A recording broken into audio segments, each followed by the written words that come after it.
Kita bagi teman-teman tim pendoa, silakan didoakan supaya tayangan ini bisa berjalan dengan baik dan banyak orang bisa diberkati. Ya, kita coba sapa dulu narasumber kita, Ibu Andriani Anita. Selamat malam, Ibu. Selamat malam, Bapak Yusuf. Ya, apa kabar? Kabar puji Tuhan, sehat. Haleluya. Ya. Tuhan Yesus baik ya. Ya, amin. Tuhan Yesus Tuhan terlalu Yesus baik begitu. Ya. Kita sehat, kita sukacita, kita mendapatkan mujizat karena Dia Tuhan yang nyata. Dia Tuhan yang baik, Dia Tuhan yang bisa dirasakan, dan Dia Tuhan yang bisa berinteraksi dengan manusia. Itulah membuktikan bahwa Tuhan yang benar itu adalah Tuhan yang Maha Kuasa. Jadi bisa berinteraksi dengan manusia. Kalau kita tidak bisa berinteraksi dengan Tuhan, itu bukan Tuhan. Ya. Karena bagaimana kita bisa mengatakan Dia Maha Kuasa kalau kita tidak bisa berinteraksi dengan hakikatnya atau kuasa yang nyata di dalam Dia. Nah, ini yang kita perlu pastikan iman kita. Ya, kita harus bisa berinteraksi dengan Tuhan kalau memang kita mengatakan Dia adalah Tuhan yang Maha Kuasa. Kenapa kita bisa menyatakan itu? Karena itu terjadi di dalam hidup kita. Ya, aku bersaksi tidak ada Tuhan selain Tuhan Yesus Kristus, dan Rasul Paulus adalah rasulnya. Ya, kalau kita bersaksi, kita harus bisa membuktikan bahwa Tuhan Yesus itu berinteraksi langsung dengan kita. Ya. Karena kita saksinya. Aku adalah saksinya. Orang Kristen adalah saksi bahwa Tuhan Yesus itu benar-benar Tuhan. Karena Dia kami rasakan, kami alami. Kami menikmati kuasanya, kasihnya kami nikmati. Ya. Kalau kita hanya bersaksi tapi kita tidak pernah merasakan Tuhan, nah itu kesaksian hoax, itu kesaksian bohong. Ya. Oleh sebab itu terima kasih Ibu Andriani yang sudah hadir, dan teman-teman akan mendengarkan apa yang terjadi dengan kehidupan Ibu, dimulai dari latar belakang dulu Ibu dulu dari Kristen, terus bagaimana perjalanan iman Ibu sehingga satu waktu Ibu karena dipaksa oleh suami Ibu masuk Islam. Oke, Ibu Andriani, waktu dan tempat saya serahkan kepada Anda. Silakan Anda cerita dari latar belakang dulu.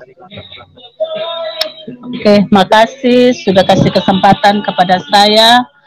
Saya Ibu Andriani Anita Ratu. Saya berasal dari NTT. Saya keluarga asli Kristen. Orang tua saya juga asli dari Kristen.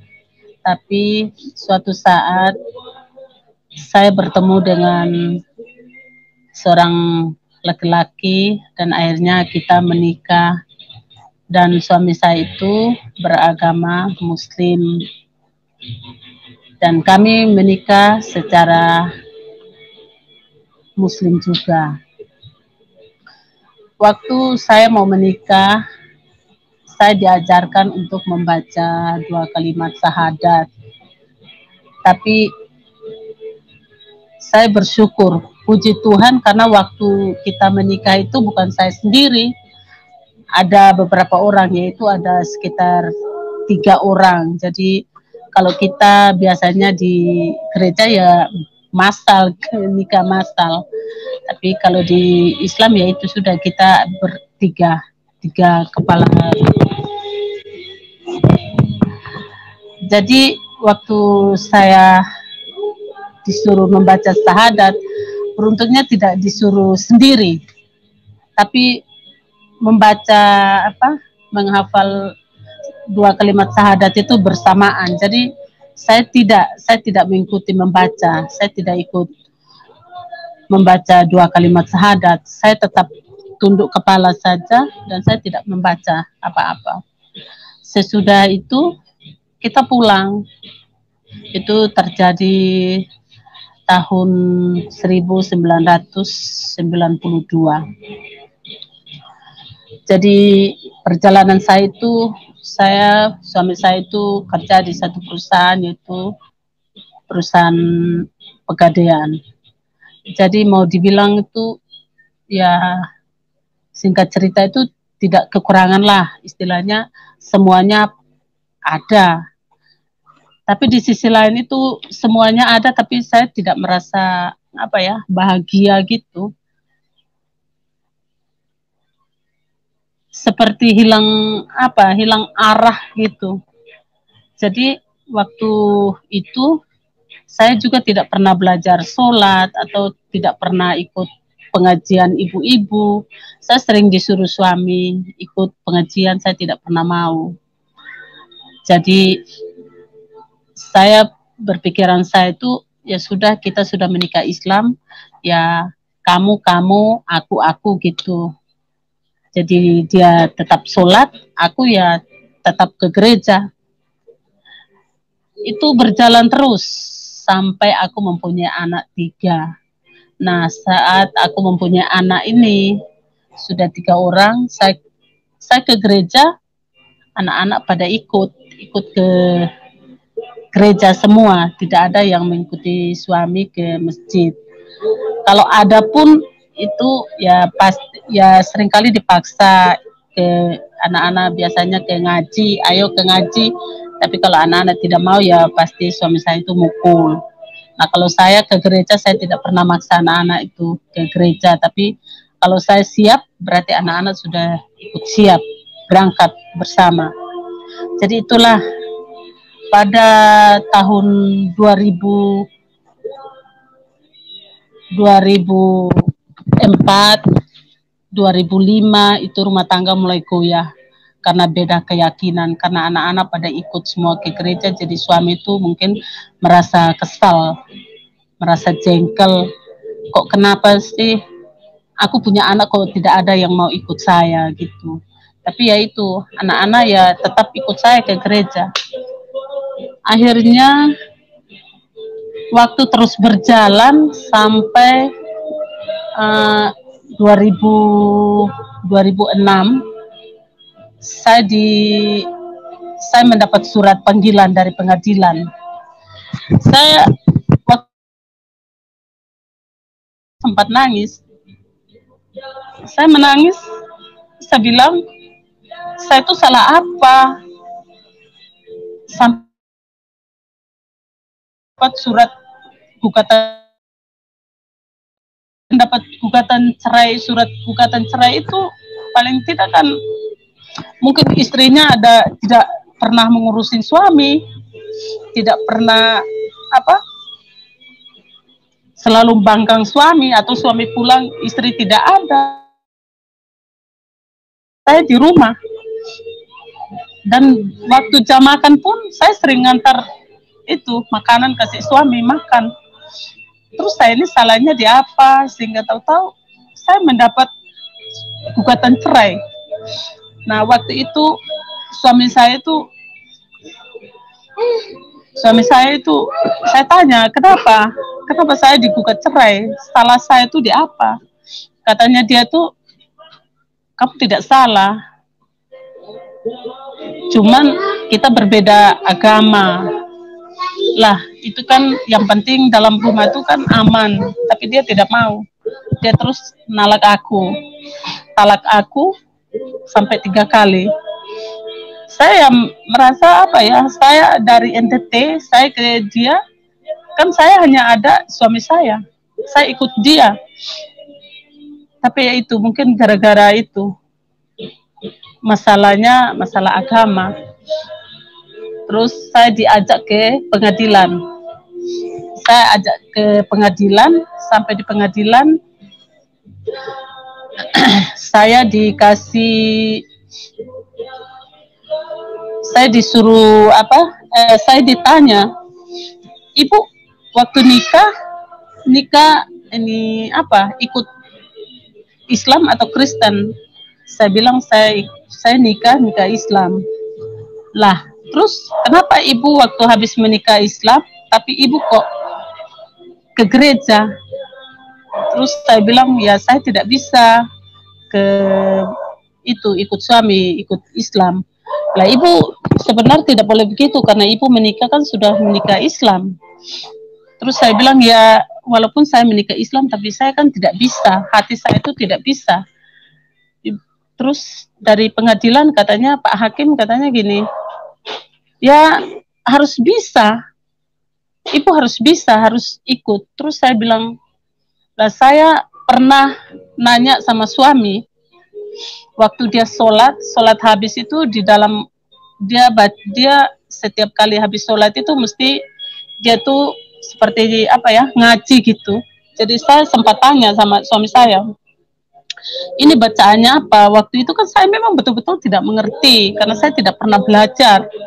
Saya tanya ini apa? Dia baca tapi bahasa Arab. Saya tidak mengerti.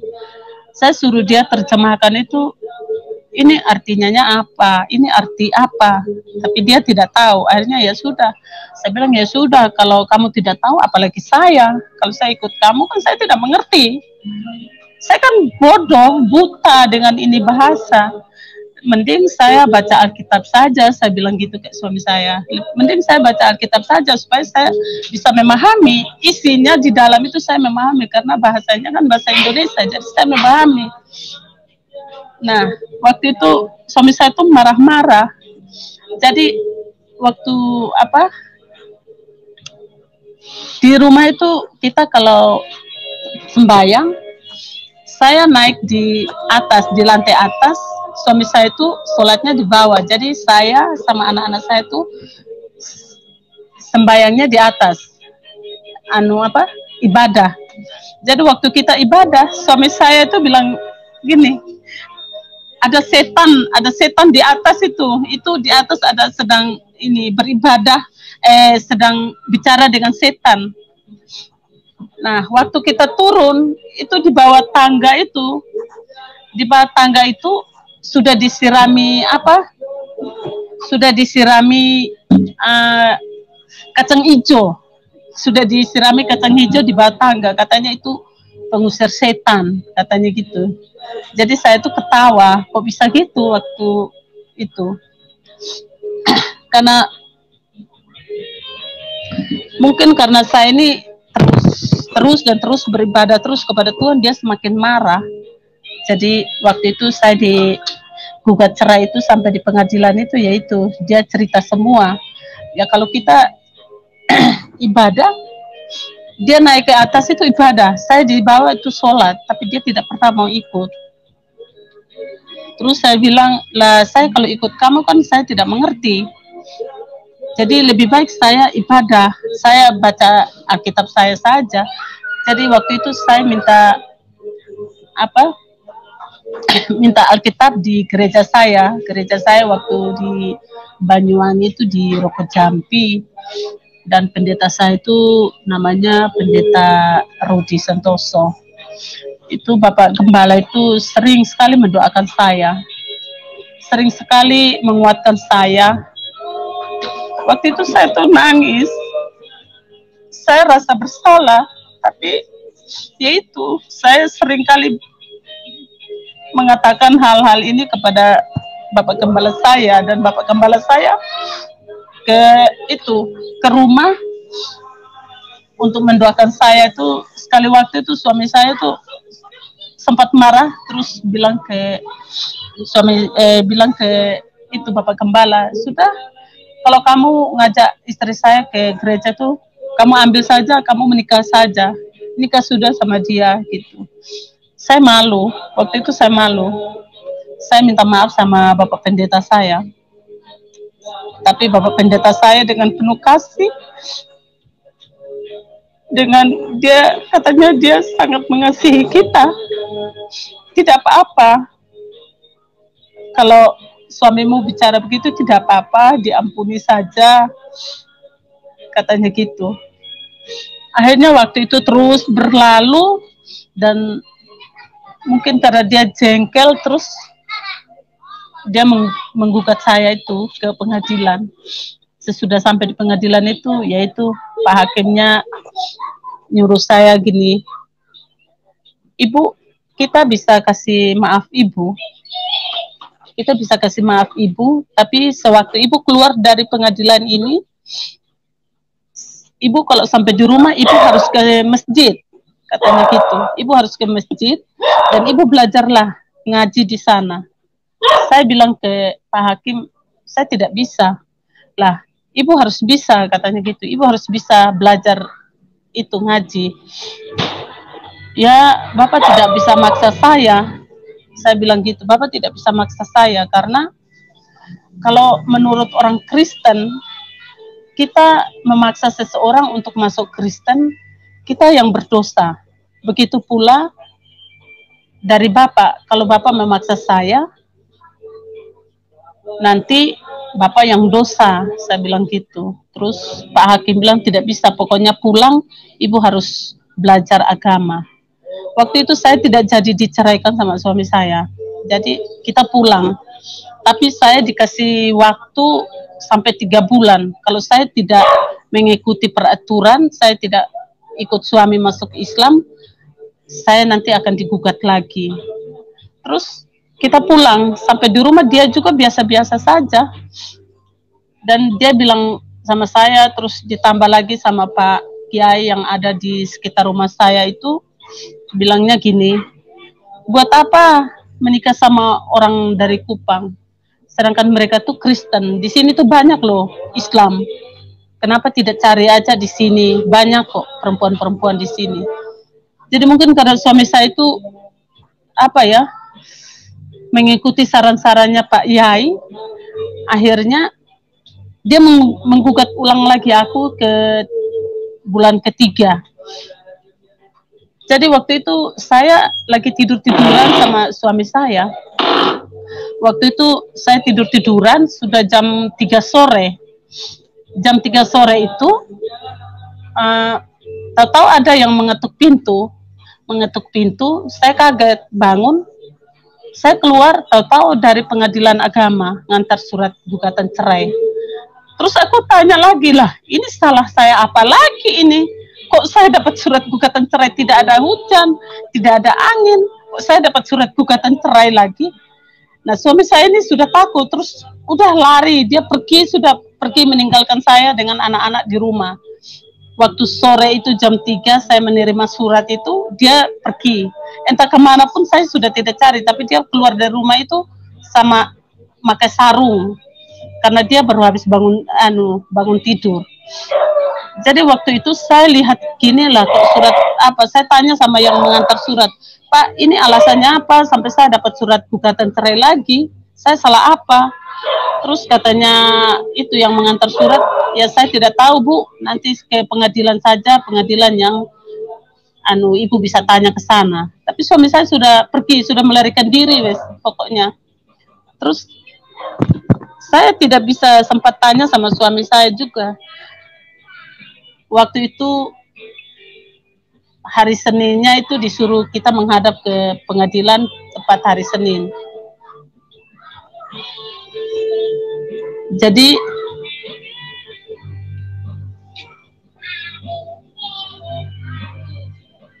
tersangkut ya.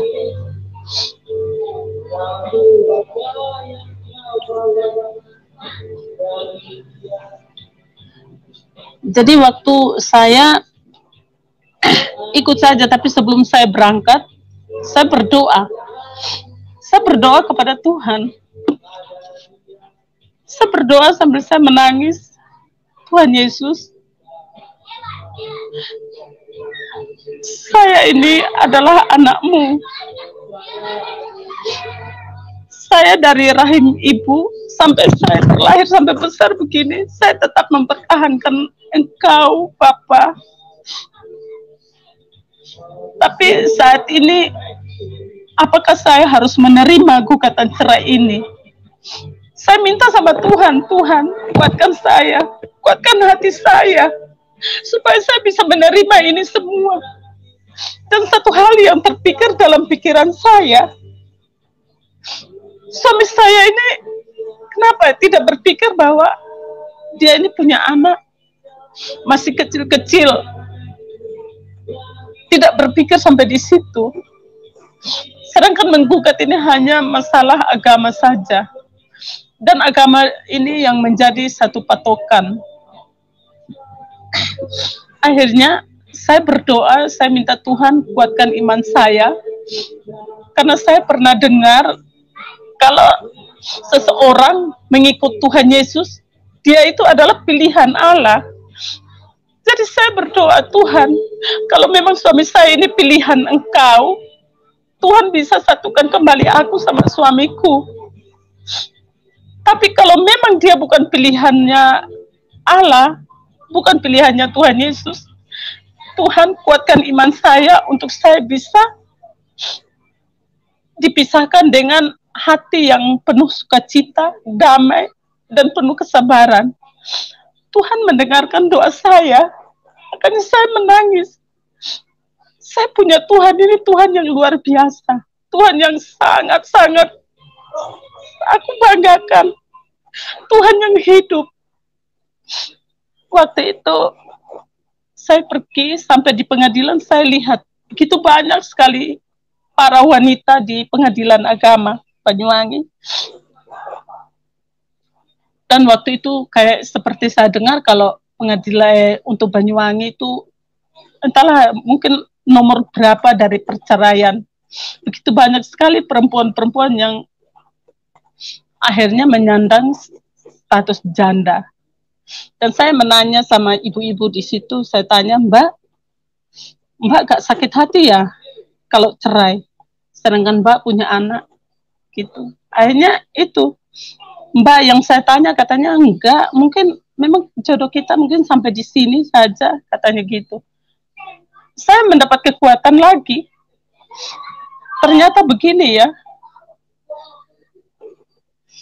Mungkin jodoh saya juga sampai di sini. Akhirnya waktu nama saya dipanggil di pengadilan di dalam, saya masuk.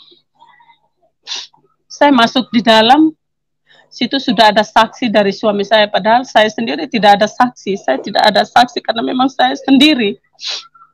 Dia sudah ada saksi, yaitu saksi dari adik kandungnya sendiri. Sedangkan adik kandungnya itu kalau jalan itu mungkin berapa puluh kilometer ya, sekitar 25 kilo dari rumah saya. Tapi dia bisa bersaksi, sedangkan orang bersaksi itu kan paling tetangga sendiri. Jadi adiknya suami saya ini menjatuhkan saya gini-gini, saya tidak bisa karena saya juga meneru, saya sudah berdoa, Tuhan kuatkan saya akan terima kalau memang ini harus saya terima. Akhirnya pengadilan memang memutuskan dengan alasannya saya membangkang sama suami, saya tidak mengikuti ajaran suami. Karena saya lebih memilih Yesus. Akhirnya pengadilan langsung memutuskan waktu itu dan mengeluarkan surat cerai. Saya tidak menunggu sampai besok atau lusa baru saya tanda tangan. Saya langsung tanda tangani surat cerai itu. Langsung saya ambil surat cerainya, langsung saya terima waktu itu juga. Saya pulang, saya tidak menangis waktu itu, saya tidak menangis, air mata saya tidak jatuh.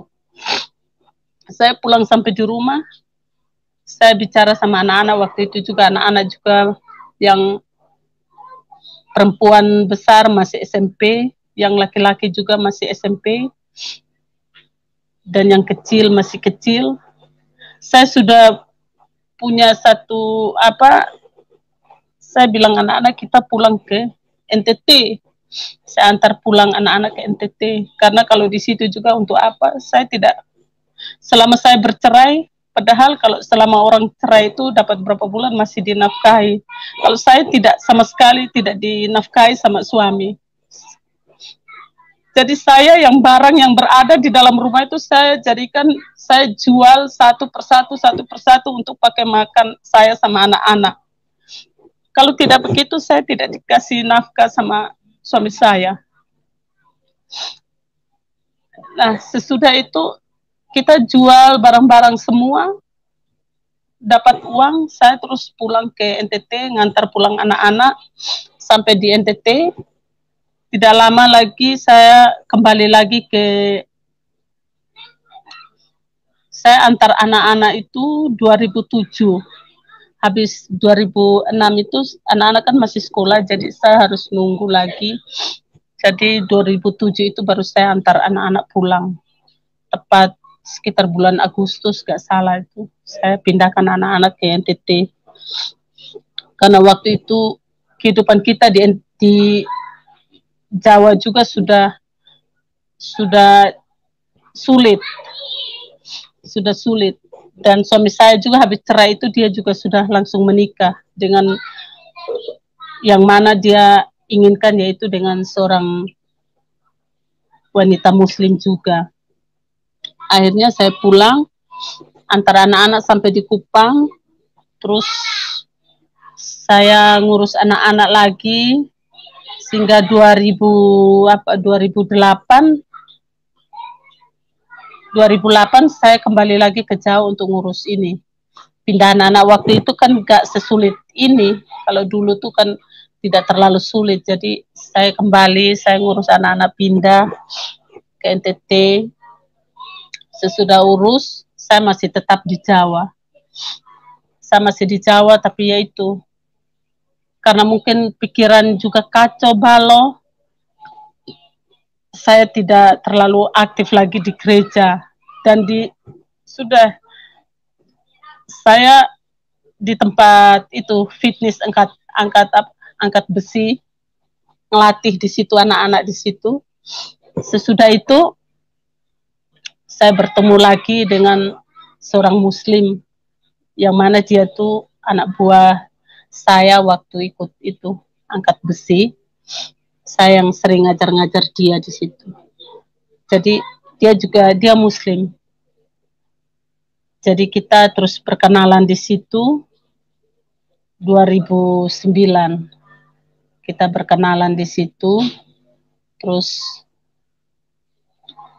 kita ambil satu komitmen. Saya takut kalau di Jawa tuh, saya takut lagi. Saya bilang gitu sama dia. Saya tidak mau menikah lagi kalau di Jawa karena saya pengalaman sama yang pertama. Saya mau ke Kupang.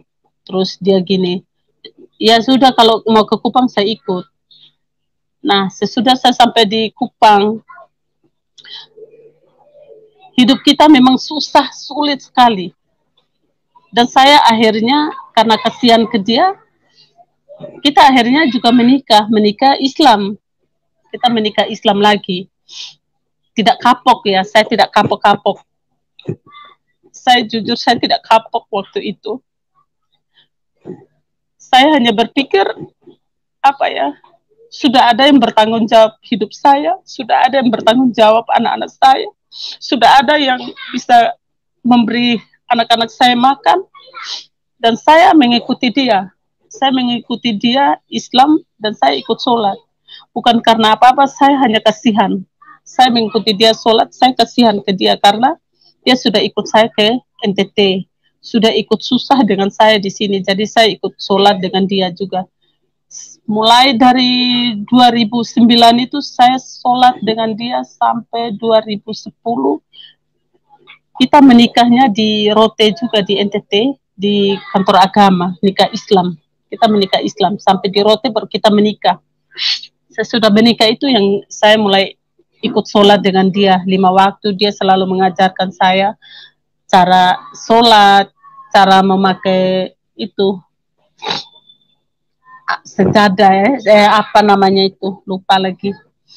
Pokoknya dia yang mengajarkan saya cara itu pakai air di muka itu sholat. Saya tidak tahu lagi sudah, soalnya memang waktu itu saya ikut dia tuh hanya rasa kasihan saja. Terus dan bergulir terus itu hidup saya itu susah sekali. Sholat meminta, ya Allah berikan kami itu berkah. Setiap malam kita puasa, kita siang malam itu kita berpuasa terus. Kita terus berdoa. Suami saya ini berdoa sambil nangis, saya juga gitu, berdoa sambil nangis. Kita sholat itu sambil nangis, ya Allah bukalah pintu rezeki bagi kita. Selalu pokoknya gitu-gitu terus, tapi di mana tidak mendapatkan. Kami semakin sulit dan kami selalu sama suami bersama anak-anak waktu itu. Kami hanya bisa makan, ini jujur, waktu kami mengikuti sholat itu, saya mengikuti suami saya masuk Islam.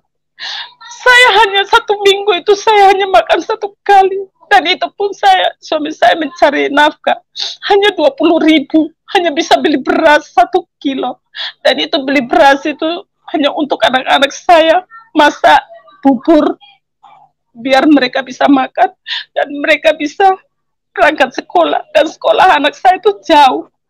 Pagi-pagi jam 6 saya tidak bisa memberi mereka uang untuk naik bemo, untuk naik angkut. Anak-anak saya itu pagi itu sudah lari pakaian dan lari saja, sedangkan sekolah itu jauh sekali, terlalu jauh. Saya hanya menangis. Anak-anak saya jalan, saya sholat di rumah.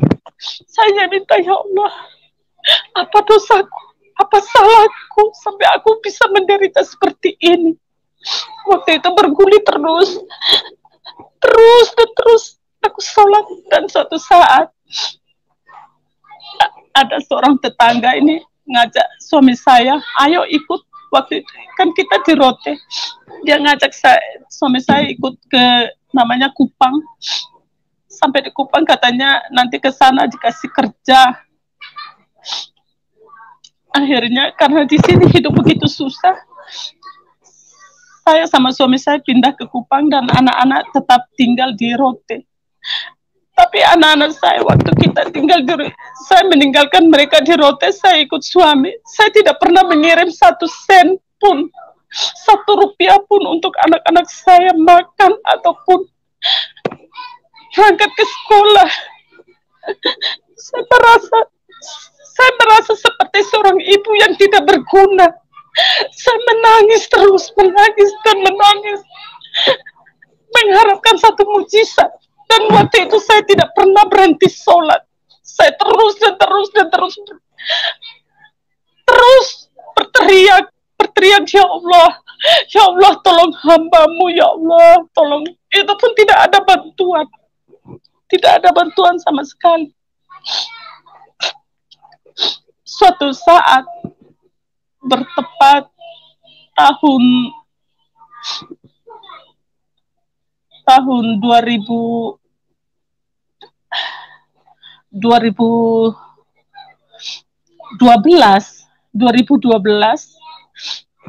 saya ingat kembali sama Tuhan Yesus. Padahal saya mulai 2010, 2011 sampai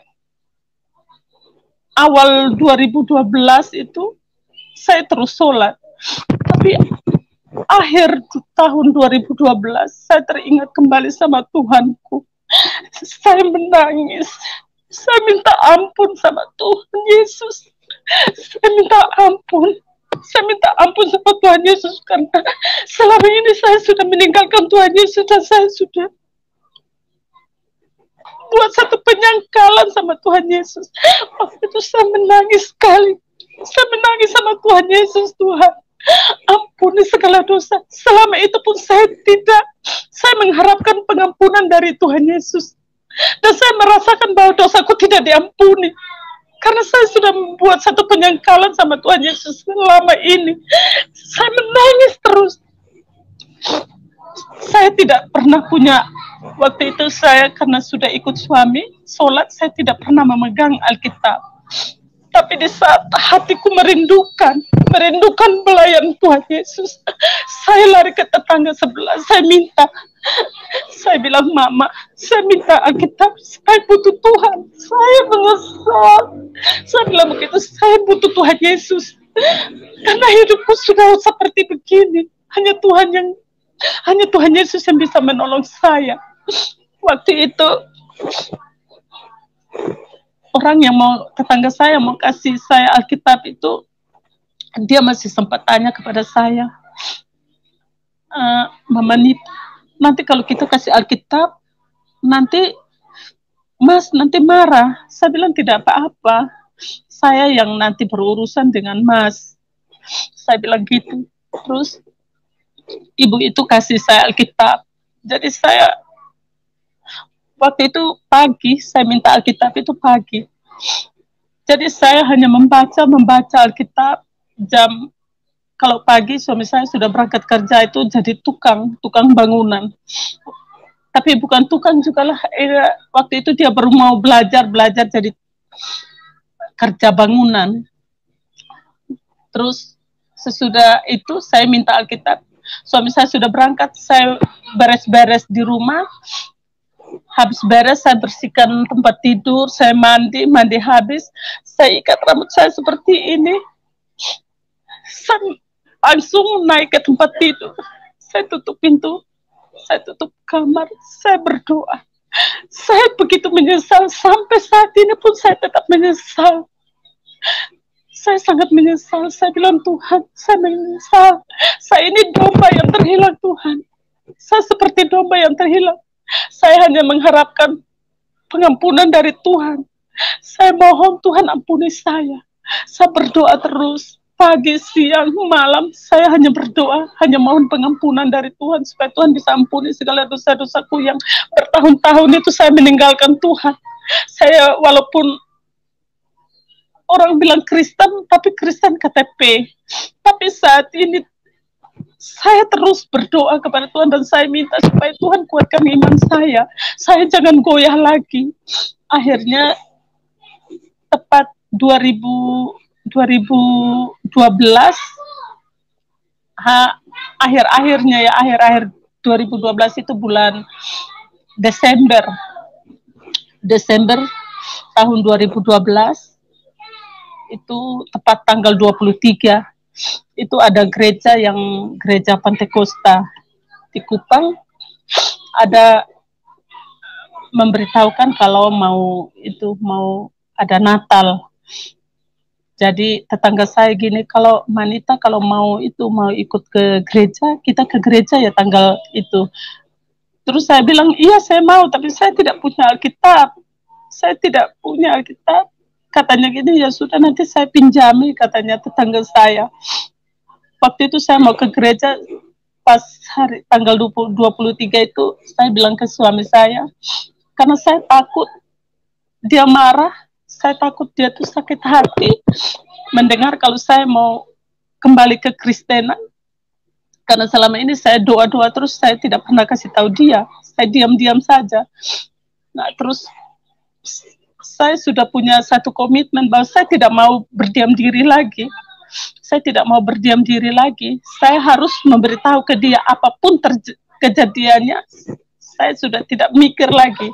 Dan saya juga tidak mikir lagi kalau seandainya tiba saatnya saya kasih tahu, saya diceraikan lagi, saya sudah tidak apa-apa, saya sudah siap, pokoknya saya sudah siap, karena saya sudah merasa hidup saya ini sudah tidak berarti lagi. Selama ini saya ikut dia, tapi saya tidak dapat kebahagiaan, tidak dapat, pokoknya hilang semua itu rasanya, seperti kehilangan arah waktu itu. Jadi waktu itu saya kasih tahu karena saya takut dia gimana. Saya pertama kali pembukaannya saya gini, Mas, kita cerai saja, aku bilang gitu. Dia sampai gini, kamu gila ya, kok tahu-tahu kamu minta cerai sama, enggak, ya kita ngomong jangan marah-marah lah, saya bilang gitu. Saya mau kembali ke Kristen, saya mau kembali ke Tuhan Yesus. Karena saya percaya bahwa Tuhan Yesus itu memang nyata, Tuhan Yesus itu hidup, hanya Tuhan Yesus saja yang bisa menolongku. Aku bilang gitu. Terus suamiku berdiam, dia diam, terus saya bicara lagi, dia bilang, enggak, saya gak mau cerai, katanya, saya gak mau cerai dengan kamu. Lah, kalau gitu gini aja, kamu gak usah cerai, tapi kamu kembali aja ke Jawa, aku bilang gitu. Karena aku juga kesian kan, kalau saya sudah kembali Kristen, terus dia nanti rasanya gimana. Saya merasakan seperti waktu saya di Jawa, saya dibiarkan sendiri. Begitu pula dia, kalau saya kembali ke Kristen berarti dia sendiri. Tapi saya sudah punya satu komitmen bahwa saya harus kembali kepada Tuhan Yesus.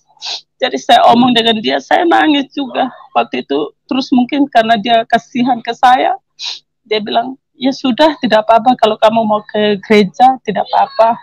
tapi saya jangan disuruh ya. Terus aku gini, enggak, saya gak suruh kamu kok. Aku gitu.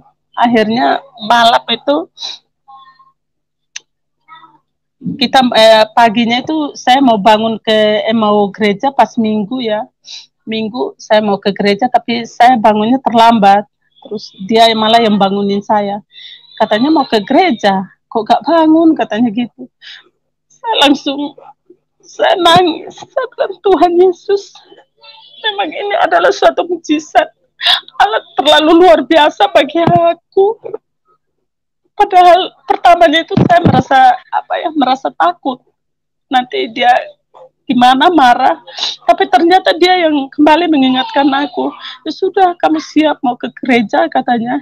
Terus saya siap. Saya ke tetangga sebelah. Saya dikasih pinjam motor sama tangga dengan Alkitab. Akhirnya saya berangkat ke gereja. Sudah saya ke gereja, saya pulang gereja, saya berdoa lagi sama Tuhan. Terus malamnya saya berdoa, saya mau doa, suami saya gini, walaupun kamu ke gereja, saya tak mungkin ikut kamu. Dia bilang gitu ke saya bilang gini, tidak apa-apa, itu yang menentukan itu kan Tuhan, bukan saya. Saya hanya bisa berdoa. Semuanya saya serahkan kepada Tuhan. Hanya satu kata yang pernah saya ucapkan kepada suami saya bilang, kalau Tuhan mau mengubah seseorang itu, dia seperti membalik telapak tangan saja. Jadi tidak sulit bagi Tuhan. Semua itu orang bilang sulit, tapi bagi Tuhan itu tidak. Dia hanya bilang, tidak mungkin. Ya saya hanya diam saja. Terus udah dia tidur. Dan waktu malam, saya bangun sembahyang jam 12. Saya mendengar suara Tuhan.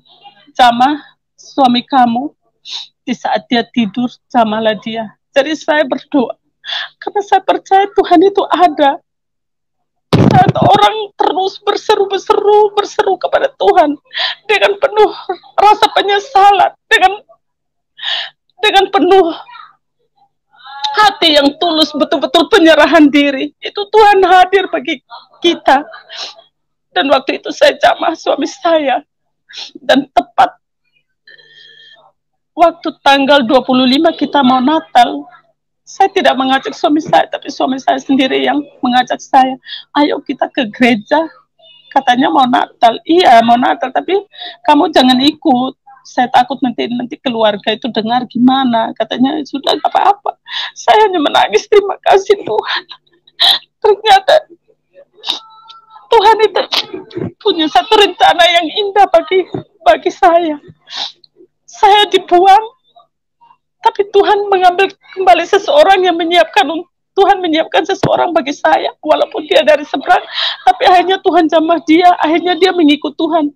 Dan waktu Desember tanggal 25 itu kita ke gereja waktu penyembahan itu Tuhan betul-betul jamah suami saya dan saya juga Tuhan Yesus jamah.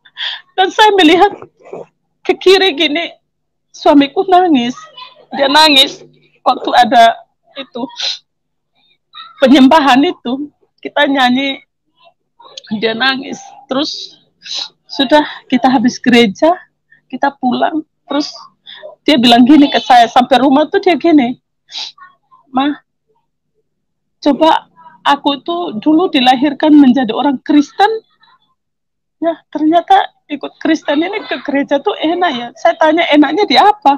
Aduh, luar biasa, rasanya itu beda sekali dengan kita waktu itu. Dia bilang gitu. Saya bilang iya, Tuhan kita itu nyata, Tuhan kita itu hidup. Dia sudah mati, tapi dia hidup kembali pada hari yang ketiga. Jadi mulai itu dia tuh baca terus Alkitab, baca terus. Dan terus kalau kita berdua itu mau sembahyang, karena mungkin ya dengan adanya kehidupan kita itu, kita memang apa ya, Tuhan memberi kesempatan kepada kita. Begitu banyak ujian yang ada di luar sana itu.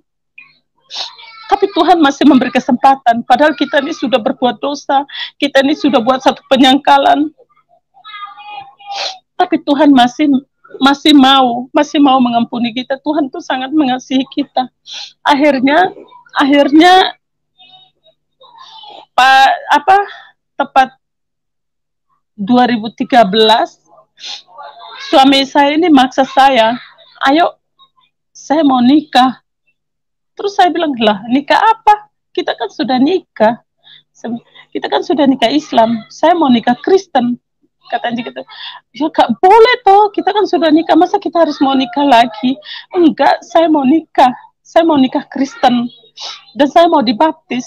Saya masih buat satu argumen lagi dengan dia, enggak boleh, kita ini sudah jadi biar sudah, kalau memang ke gereja ya tapi itu memang satu Tuhan buat satu mujizat itu yang memang tanpa kita sadari, waktu itu tanpa kita sadari, tapi akhirnya Tuhan sudah membuka, oh inilah aku, inilah Tuhanmu ini nyata ada.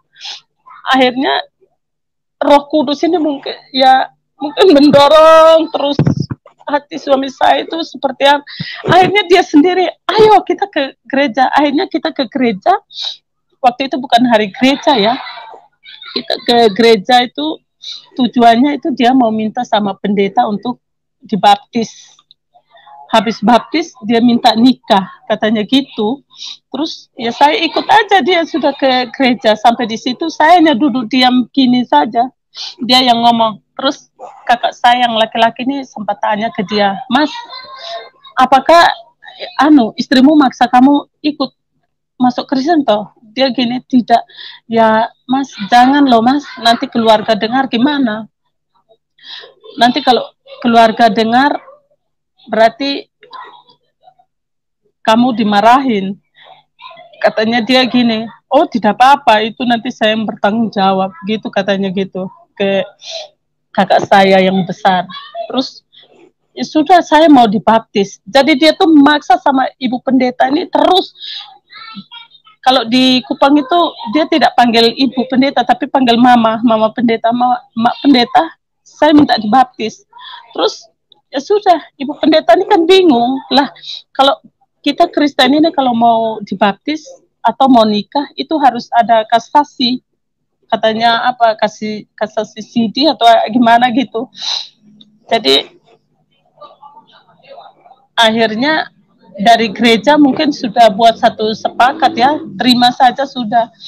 Ya akhirnya dia diterima, terus dibaptis. Waktu itu tepat bulan Februarinya itu dibaptis. Terus dia minta nikah lagi. Jadi dalam 1 bulan itu dia dibaptis sama menikah dibaptis habis itu, terus ikut kasasi untuk ikutin perjamuan itu. Jadi katanya pendeta, ya sudah gak apa-apa karena Mas sudah memaksa, jadi udah ini baca Bapa Kami dulu. Jadi dia belajar doa Bapa Kami. Jadi doa Bapa Kami habis, sudah dia dibaptis, kita nikah habis. Saya rasanya itu, aduh Tuhan terima kasih. Ternyata bukan hanya sampai di situ saja. Kesusahannya saya bukan di situ, tapi kesusahannya satu sama anak-anak lagi. Ternyata saya punya kendala lagi sama anak saya kan masih ber-KTP Islam. Dan waktu itu kita semua sudah ibadah terus. Di rumah juga kita buat satu persekutuan keluarga, doa malam, doa subuh, itu doa tengah malam, kita semua buat itu. Tapi anak-anak saya ini yang laki-laki besar, dia tuh tidak mau ikut masuk Kristen lagi. Padahal dulu tuh dia Kristen. Dia teringat sama bapaknya. Katanya gini, Mah, aku tidak mau ikut Kristen, aku kesian loh sama bapak sendiri, katanya gitu. Terus saya bilang, ya gak apa-apa toh bapak, ya gak toh, biar aku ikut bapak, aku sama yang adiknya. Terus aku ya diam saja karena anak-anak memang masih trauma dengan perceraian itu, perpisahan orang tua. Jadi saya tidak terlalu itu, tapi saya tetap berdoa terus. Satu kali waktu malam dia hari Jumat itu dia ke Jumatan, dia ikut ke Jumatan. Sesudah itu pulang malam kan kita ibadah terus saya panggil dia tidak mau. Waktu dia tidur, saya hanya teringat waktu itu Tuhan pernah berbicara kalau tidak apa-apa, kamu doa, kamu jamah saja walaupun dia tidur. Karena saya tahu Tuhan tuh menyertai saya dan permohonan saya sama Tuhan itu saya ingin supaya keluarga saya ini diselamatkan. Jangan hanya saya, jangan hanya suami, tapi anak-anak juga. Anak-anak saya juga harus diselamatkan. Saya bilang, Tuhan, saya ingin keluarga saya ini diselamatkan. Anak-anak saya ini diselamatkan. Tuhan Yesus, tolong saya, bantu saya. Akhirnya Tuhan dengar doa saya. Saat anak saya tidur, saya sama suami duduk doa jam 12 malam. Saya sama suami jamah dia, taruh tangan di kepalanya tapi tidak sampai mengena. Ya sudah, kita doa. Itu pun tidak berapa lama. Waktu itu dia mau berangkat ke Sorong, mau kuliah pelayaran di sana. Tapi sebelum itu kan dia sudah merokok, minum minuman keras, mabuk-mabukan itu. Tapi dia bukan mabuk di jalanan atau tidak, ya di rumah habis minum pulang tapi mabuk. Saya tidak pernah marah ke dia karena saya tahu anak saya ini trauma. Saya sebagai orang tua, saya duduk, walaupun saya orang tua, saya duduk di bawah kaki anak saya.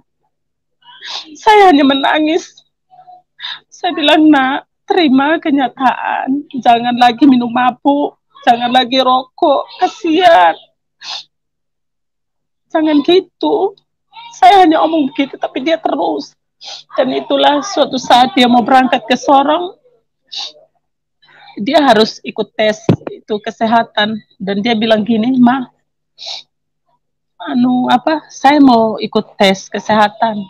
Tapi saya takut, nanti saya ini lolos apa tidak ya, soalnya saya ini rokok, mabuk, jadi jangan takut, jangan sampai di paru-paru ini ada flek apa kan gak lolos nanti. Terus saya bilang gini, ya sudah, kita doa, semua itu Tuhan yang atur, asal kita punya satu pengharapan. Ya malam itu, karena besoknya dia mau berangkat, malam itu kita doa bersama sama anak saya, padahal dia selama itu kan tidak mau. Bukan besoknya, 3 hari lagi dia mau berangkat ke Sorong. Jadi malam kita doa. Sementara kita berdoa, anak saya ini merasakan badannya itu rasanya dingin sekali dan dia merasa ada yang memeluk dia. Tapi pelukannya itu dia rasa nyaman sekali. Dia doa, tapi dia bilang begini, Mbak, saya kok merasa kayak ada yang memeluk saya, Ma. Ada yang memeluk saya dan saya merasa kayak badan saya ini gemetar, katanya gitu, badan saya itu gemetar. Terus saya bilang gini, kamu percaya tidak? Kamu percaya tidak bahwa Tuhan Yesus itu adalah Tuhan kita? Tuhan Yesus itu Tuhan Juru Selamat kita. Kamu percaya tidak? Sekarang ini dia ada di sini. Dia yang memeluk kamu. Dia merasa senang karena kamu sudah kembali. Kamu anak yang terhilang. Sekarang kamu sudah kembali. Tuhan Yesus senang. Dia langsung, iya, Ma, kok saya merasa tenang, nyaman sekali ini. Dia langsung berlutut, menangis sejadi-jadinya, minta ampun Tuhan Yesus. Dia berteriak nama Yesus. Dia berteriak, dan sesudah itu kita amin, dia terus cerita. Ya, cerita sama saya bilang, iya, itu Tuhan Yesus hadir. Di mana ada 1-2 orang menyebut nama Tuhan dan memanggil Tuhan Yesus, dia ada di situ. Dia mendengar doa dan seruan kita. Sesudah itu, anak saya sebelum berangkatnya itu, dia minta dibaptis. Saudara-saudara, dia minta dibaptis. Saya menangis. Tuhan Yesus itu luar biasa. Tuhan Yesus sungguh luar biasa. Tuhan Yesus telah menyelamatkan anak-anak saya, menyelamatkan suami saya. Akhirnya mereka bisa mengenal Tuhan Yesus. Akhirnya dia minta dibaptis dan akhirnya dibaptis di gereja Pantekosta. Habis baptis, dia jabat tangan sama Bapak Gembala, dia minta doakan saya ya. Saya mau berangkat ke Sorong untuk sekolah pelayaran di Sorong. Akhirnya dia berangkat sama anak-anak teman-temannya sampai sana. Dia masih terus nelpon sampai di sana tuh katanya ada gini. Terus saya bilang, ayo kita doa saja lewat telepon. Kamu percaya enggak sama Tuhan Yesus? Iya Mas, saya percaya. Saya percaya Tuhan Yesus. Saya percaya kalau saat ini Tuhan Yesus ada dekat saya. Iya, kita doa. Doa habis hatinya itu katanya tenang Mah. Saya ini hatinya tenang banget. Iya, itu karena Tuhan Yesus ada menyertai kamu. Saya bilang gitu. Terus pas tepatnya hari Selasa, dia minta doa lagi, Mah, tolong doakan saya ya, karena di sini kita mau ikut tes kesehatan. Iya, kita doa ya, kita doa lewat telepon saja. Jadi kita doa. Waktu itu pas jam 3 sore ya, kita doa. Kita doa itu waktu itu saya juga memang baru jadi betul-betul baru jadi orang Kristen, jadi belum begitu menghafal lagu-lagunya, itu saya tidak menghafal lagu-lagu. Jadi waktu saya doa untuk anak saya, waktu itu di depan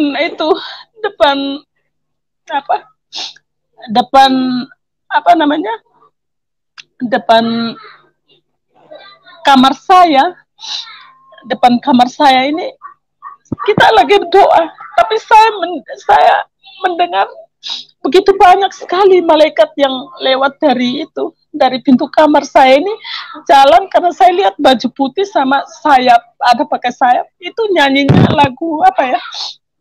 Dia buka jalan saat tiada jalan. Waktu itu saya belum pernah mendengar ini lagu.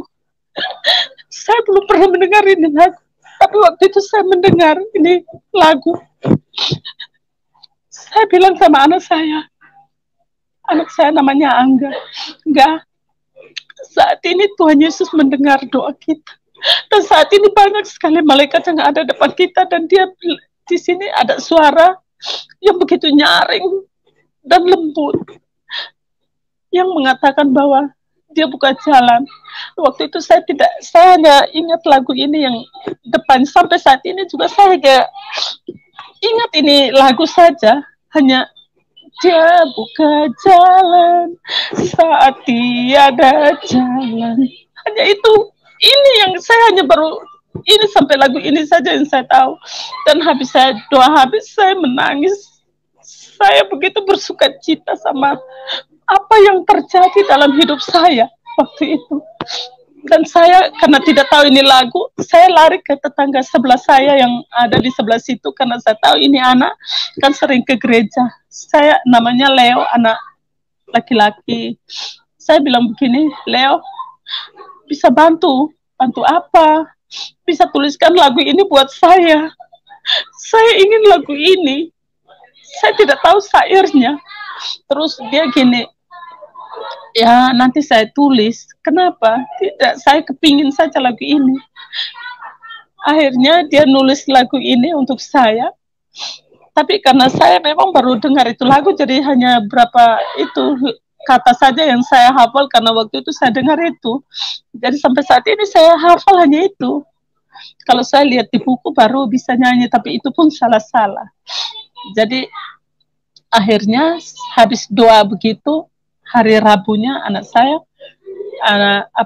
dengar pengumuman kesehatan, dia bilang gini, "Mah, aku lulus, aku tidak ada penyakit, padahal aku tuh banyak rokok, banyak minum, Mah.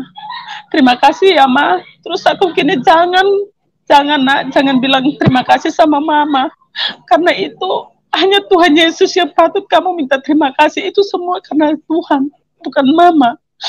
Mama hanya bisa doa saja dengan kamu, tapi itu Tuhan Yesus yang menjamah kamu, itu Tuhan Yesus yang memberi suatu mujizat bagimu. Akhirnya dia langsung waktu itu kan karena terlalu girang mungkin, sementara dari itu Dia bilang gitu. Terus iya, Tuhan Yesus yang itu, yang buka jalan bagi kamu. Jadi waktu itu dia lolos, akhirnya sudah sampai saat ini. Sekarang dia sudah kembali di sini. Dan saya mau nambah lagi satu kesaksian saya.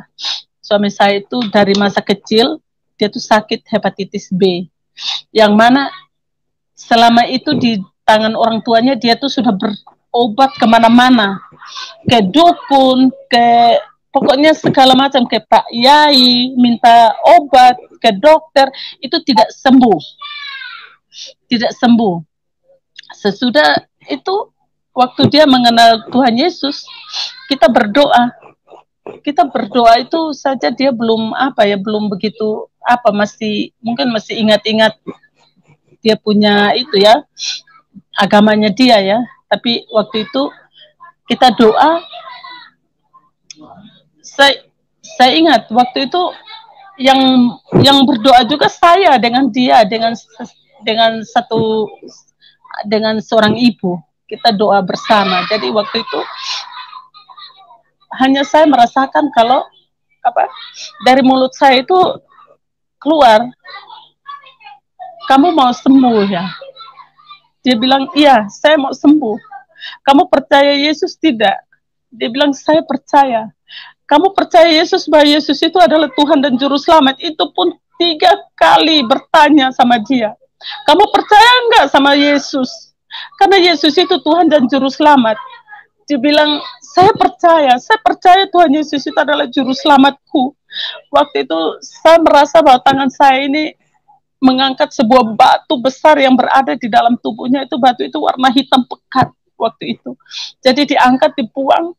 Jadi mulai dari itu sampai mulai dari 2012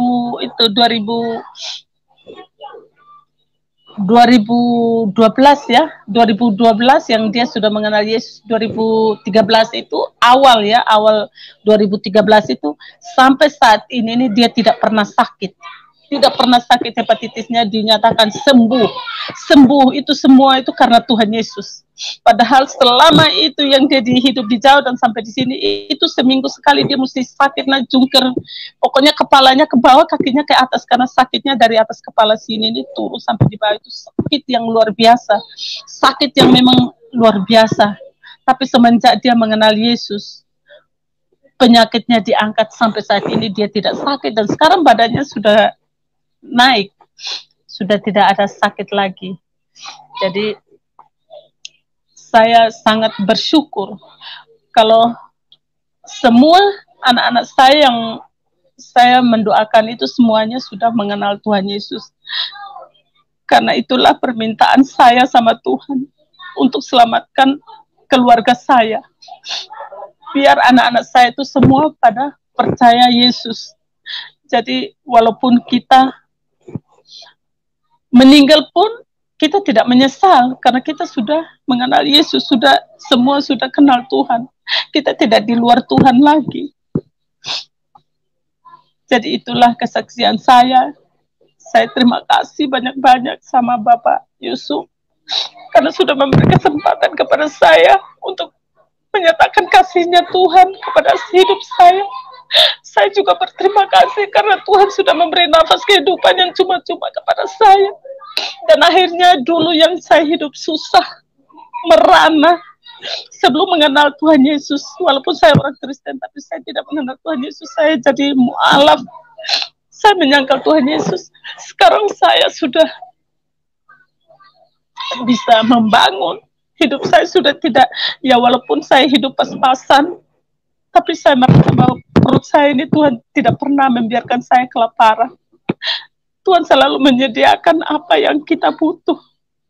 Itulah Tuhan Yesus, Tuhan yang luar biasa.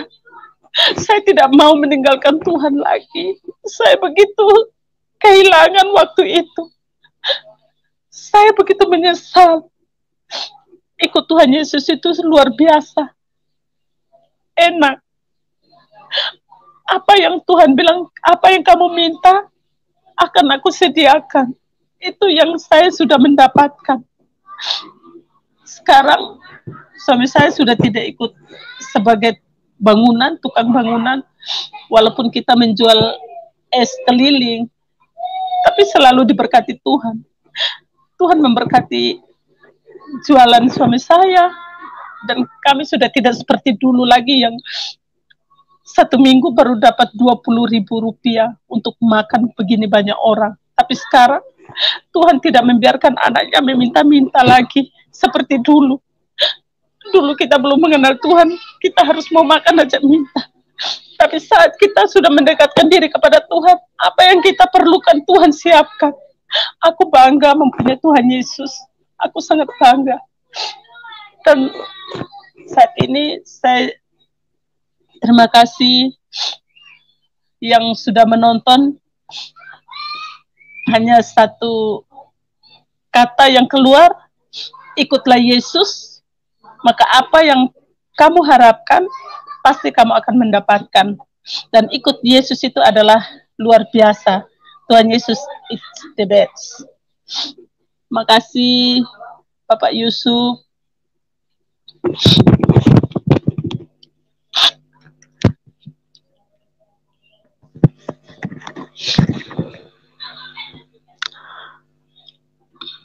Ya, halo. Iya, terima kasih Bapak sudah memberi kesempatan kepada saya. Baik Ibu, terima kasih buat kesaksian yang luar biasa. Jadi iya, Bapak. Kita akan masuk ke ruang diskusi ya. Jadi sebentar ini kita linknya kita bagi dulu supaya nanti teman-teman yang lain bisa ikut ambil bagian untuk diskusi terhadap apa yang Ibu saksikan pada malam hari ini. Ya, jadi sekarang suami sudah ini ya, sudah Kristen, ikut Tuhan Yesus juga ya, Bu? Halo? Iya. Ya. Iya, sudah ikut.